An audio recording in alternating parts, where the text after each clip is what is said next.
morning. This is Bill Scher on the Liberal Oasis radio show, WHMP, News, Information, and the Arts. Don't forget every Tuesday, 5 p.m., Knitting Liberally at the Yellow Sofa, downtown Northampton, followed by Drinking Liberally, 6:30 p.m.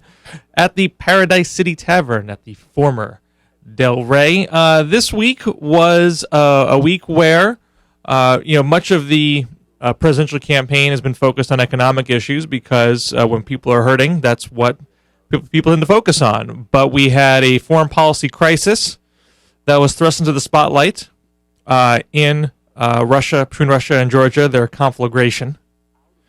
And I'm sad to say that I don't think those of us on the left stepped up to the plate.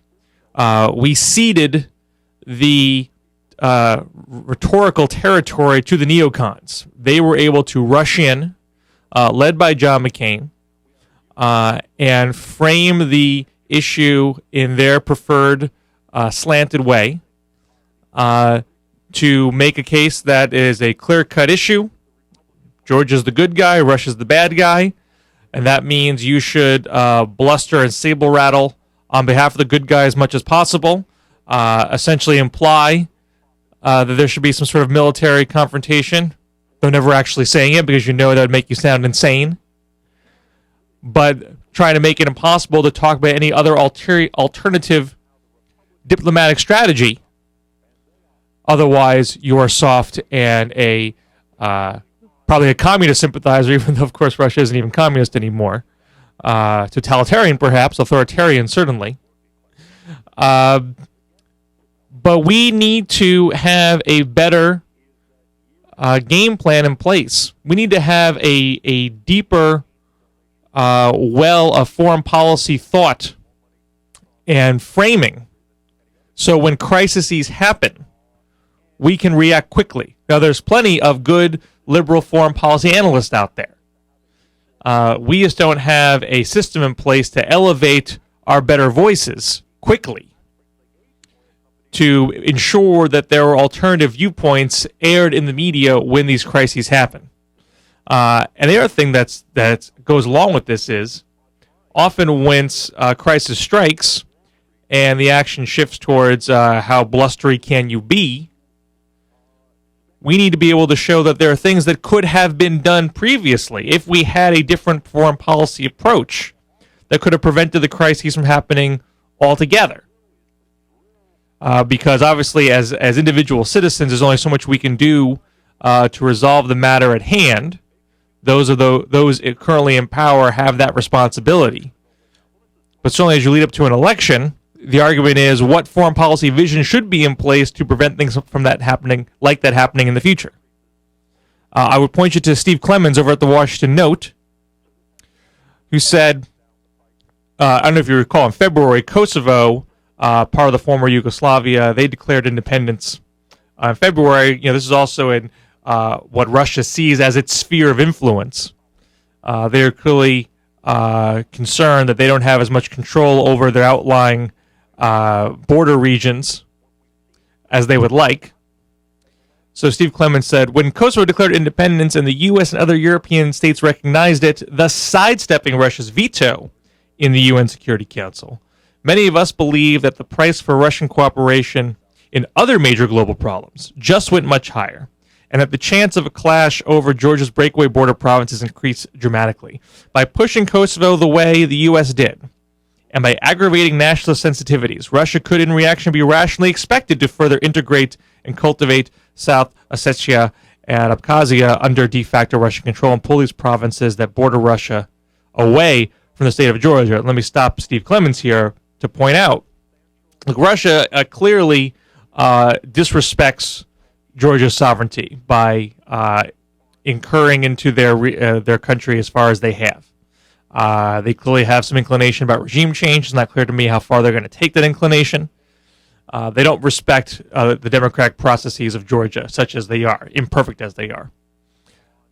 Well, there's other people whose self-determination is not being respected here. Those are the folks in South Ossetia and Abkhazia. These are the two areas that Georgia claims as part of their territory. When they talk about territorial integrity, they're talking about maintaining control over that. But these are provinces that have tried to declare their independence in the past. So This is not a clear-cut good guy, bad guy situation. You got two countries both trying to exert power over regions where the people in those regions aren't interested in having an overlord. And obviously that gets caught up into these broader geopolitical considerations. I'll let Steve Clements continue here. At the time, there was word from senior-level sources that Russia had asked the U.S. to stretch an independence process for Kosovo over a longer stretch of time, and to tie it to some process of independence for the two autonomous Georgia provinces. In exchange, Russia would not veto the creation of a new state of Kosovo at the Security Council. The U.S. rejected Russia's secret entreaties and instead rushed recognition of Kosovo and said, damn the consequences. Now, thousands are dead. The fact is that a combination of American recklessness, serious miscalculation, overreach by the Georgian president, as well as Russia's forceful reassertion of its regional national interest and status as an oil and gas-rich, tough international policy player, means America and Europe have yet again helped generate a crisis that tests U.S. global credibility. And that's the other part of this here. There is oil and gas in this area. Russia is sustaining itself. The only reason why it has any financial influence at all is because of its fossil fuels. If we were not dependent on those fossil fuels, if we had a renewable energy strategy, which has been scrapped out going back to Reagan, and Democrats in Congress have tried to bring it back in this year. Conservatives in the Senate keep filibustering it. Bush did nothing about renewable energy over the last 8 years, despite always saying he was going to. If that was up and running already, we would have more leverage over Russia because we would not be as dependent on their oil and their gas. And the same goes for Europe, although Europe is a little bit better than us on the renewable energy front. We're all working slowly here. So there are things that could have been done that would have required more long-term vision and foresight, but leaves us without a lot of tools to work with in the middle of a crisis. All you're left with is a lot of bluster, and that's the problem. Bluster only works if you can back it up. You know, you have Bush on Friday talking about Russia being a bully, which, you know, stretches all credulity throughout the world after how Bush has conducted his foreign policy over the past 8. And so you have George Bush saying that he stands with the Georgian people now, but at the same time, Condi Rice is negotiating a deal that is fairly favorable to Russia because there's no leverage. There's only so much you can do. You don't handle a crisis well when you don't prepare for it, when you don't do anything to prevent it from happening. There was a muddle-headed policy towards Russia for the last 8 years. Now, John McCain may not be muddle-headed about Russia. He just wants to treat Russia as a flat-out enemy, kick them out of the G8. Never mind that there's loose nukes all over the place in Russia. Never mind that we need Russia's help to rein in Iran. So it's not very well thought out, and would probably make matters a whole lot worse. When there was something that could have been done that could have respected self-determination in Kosovo and the Georgia republics, there's things we could have done on the energy front that would have lessened Russia's leverage over us that have not been done.